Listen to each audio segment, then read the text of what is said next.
নমস্কার সবাইকে। আমি সুমনা। কেমন আছেন আপনারা সবাই? আশা করি সবাই ভালো আছেন। নতুন আরেকটি ভিডিও নিয়ে চলে আসলাম। তো এখানে রান্নাঘর থেকে আমি ভিডিওটা শ্যুট করছি। সকালবেলা তো তোড়জোড় ছিল, সেটা আর কী বলবো, নিত্যদিনের কাজ হয়ে গেছে তোড়জোড় করাটা। তো এখানে আমি খাসির মাংস রান্না করব। তো এখন এখানে তেলের মধ্যে এলাচ, দারচিনি, গোলমরিচ, লং দিয়ে দিলাম। দেওয়ার পরে এখন এই তো তেজপাতা দিয়ে দিব। তেজপাতা দেওয়ার পরে পেঁয়াজ কুচিটা দিয়ে দিব। মা বলে পেঁয়াজ কুচিতে লবণ দিলে নাকি তাড়াতাড়ি ভাজা হয়ে যায় আর পেঁয়াজটা সিদ্ধ হয়ে যায় তাড়াতাড়ি। সেই মতো লবণ দিয়ে পেঁয়াজটা একদম লালচে করে ভেজে নেব। লালচে করে ভাজা হয়ে গেছে। এখন আদা, রসুন, টমেটোর কিউব আগে থেকে যে বের করে রেখেছিলাম সেটা জল সহ দিয়ে দিলাম। এখন গুঁড়ো মশলা অ্যাড করে দিব। লঙ্কার গুঁড়ো, পরিমাণ মতো হলুদ গুঁড়ো, লঙ্কার গুঁড়োটা একটু বেশিই দিব, ঝাল ঝাল হলে কিন্তু খেতে দারুণ লাগে। তারপরে ধনে গুঁড়ো দিয়ে দিব, দিয়ে ভালো মতো মশলাটা ঢাকনা দিয়ে ঢেকে ঢেকে মিডিয়াম টু লোতে তাপমাত্রায় রেখে কষিয়ে নিব যতক্ষণ পর্যন্ত না মশলা থেকে এরকম সুন্দর করে তেল ছেড়ে না দিচ্ছে আর সুন্দর একটা কালার চলে না আসছে। মা বলে মাংসের মশলা যত ভালো মতো কষানো হবে তত নাকি মাংসের টেস্ট বেড়ে যাবে। এখানে খাসির মাংসটা আমি ধুয়ে নিলাম। এখন এই তো মশলা কষানো যে হয়ে গেছে তার মধ্যে দিয়ে দিব। ওই তো দেওয়ার পরে এই তো এক টুকরা মাংস এদিক ওদিক পড়েই যাবে। তো কিছু দিতে গেলে এদিক ওদিক পড়েই যায়, সেটা সবসময় আপনাদের সাথে শেয়ার করি না, তবে আজকে আর কি শেয়ার করলাম। এখন মাংসের সাথে মশলাটা ভালো মতো মিশিয়ে একদম কষা কষার মতো করে নিব। এই তো মাংস থেকে যে জল ছেড়েছে সেই জল দিয়েই মাংসটা কষিয়ে নিব। এখানে কিন্তু আমি আলাদা কোনো জল আর অ্যাড করিনি।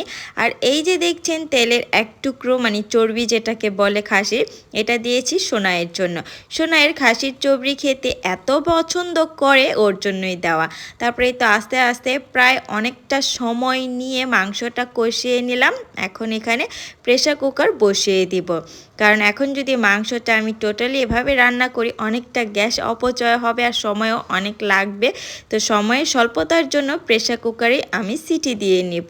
এই তো প্রেসার কুকারে ট্রান্সফার করে দিলাম আর ঝোলটা একটু বেশি দিলাম, কারণ ভাতের সাথে মাংসের ঝোলটা কিন্তু একটু বেশিই লাগে। ওই তো এক চামচ দিলে আরেক চামচ না দিলে নাকি মন খারাপ হয়ে যায়, সেজন্য মাংসের ঝোলটা বেশিই দিলাম। তারপরে সাইডটা টিস্যু দিয়ে মুছে নিলাম। রান্না করার সময় চুলার আশেপাশে যে ছিটা পড়ে থাকে সেটার আমার ভালো লাগে না, তাই মোছামুছি। এখানে দুটো সিটি আসলে বন্ধ করে দিব। তো ওইদিকে সিটি আসতে থাকুক আর এদিকে আপনাদের সাথে আমি আমার একটা শখের জিনিস এখন শেয়ার করব। সেটা হলো এই যে মানি প্ল্যান্ট গাছটা এত ভালো হয়েছে, এত বড় হয়েছে। তো এখন ভাবছি যে গাছটা যেভাবে গ্রোথ হয়েছে এটা তো মানি প্ল্যান্ট, ভগবানও যেন সেরকমভাবে আমার মানিটাও বাড়িয়ে দেয়। তো একটু দুষ্টামি করলাম। তো এখানে একটা পাতা হলুদ হয়ে গেছে, এটা আমি ছিঁড়ে ফেলে দিব, তা না হলে বাকি পাতাগুলো এরকম হলুদ হয়ে যাবে। এই তো এটা আমি এখন জ্বালানা দিয়েই ফেলে দিব। তো ইনডোর গাছগুলোর মধ্যে পাতা যদি এরকম হলুদ হয়ে যায় বা একটু মরে যায় বা একটু শুকনো হয়ে যায়, সেগুলো আলগাভাবে তুলে ফেলে দিলেই কিন্তু বাকি পাতাগুলো আর সেরকম ইফেক্ট করে না। এখানে এই যে নাগেট গাছটাও একদম মরেই গেছে প্রায়, তবে গাছটা অনেক যত্ন সহকারে মা বুনে দিয়ে গিয়েছিল। এখন দেখলাম গাছটা বেশ বড় হয়েছে আর গ্রোথও হচ্ছে আস্তে আস্তে। এই যে এখানে আরেকটা ইনডোর গাছও একই রকম অবস্থা আর কি, পাতাটা কীরকম হলুদ হয়ে গেছে, ডালটাও শুকিয়ে মরে গেছে প্রায়, টান দেওয়ার সাথে সাথে একদম আলগাভাবেই ডালটা চলে আসছে। তো এটাও আমি ফেলে দিব। তো এই তো ফেলে দিলাম। চলুন আপনাদের সাথে আরেকটা এই যে গাছ শেয়ার করি। তো এই গাছটা আমি এরকম দড়ি দিয়ে বেঁধে রেখেছি, এত বড় হয়ে গেছে টব আন্দাজে। এখন আমার গাছটা বিশাল। এখন যদি আমি এটাকে এভাবে না বেঁধে রাখি তাহলে গাছের পাতাগুলো একদম শুয়ে নিচে পড়ে যায়, যেন মনে হয় পাতাগুলো ভেঙে যাবে, সেই ভয়ে এরকম বেঁধে রেখেছি। আর এই যে একটা ইনডোর গাছ।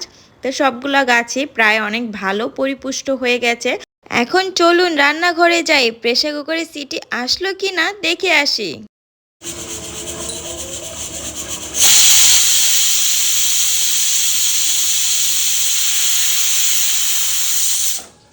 সিটি তো চলে আসলো। এই তো এখানে এই যে লাল যে একটা বটম দেখছেন, এটা যখন নিচে নেমে যাবে তখনই আমি প্রেসার কুকারটা খুলবো।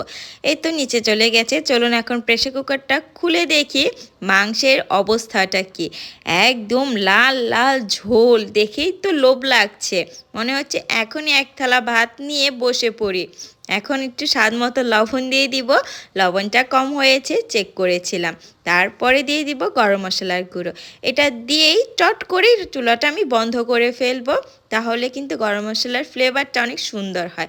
এই তো লাল লাল পাতলা ঝোল মাংসের একদম রেডি। চলুন তো এক থালা ভাত খেয়ে নেই। ভিডিওটা ভালো লাগলে লাইক করে দিবেন।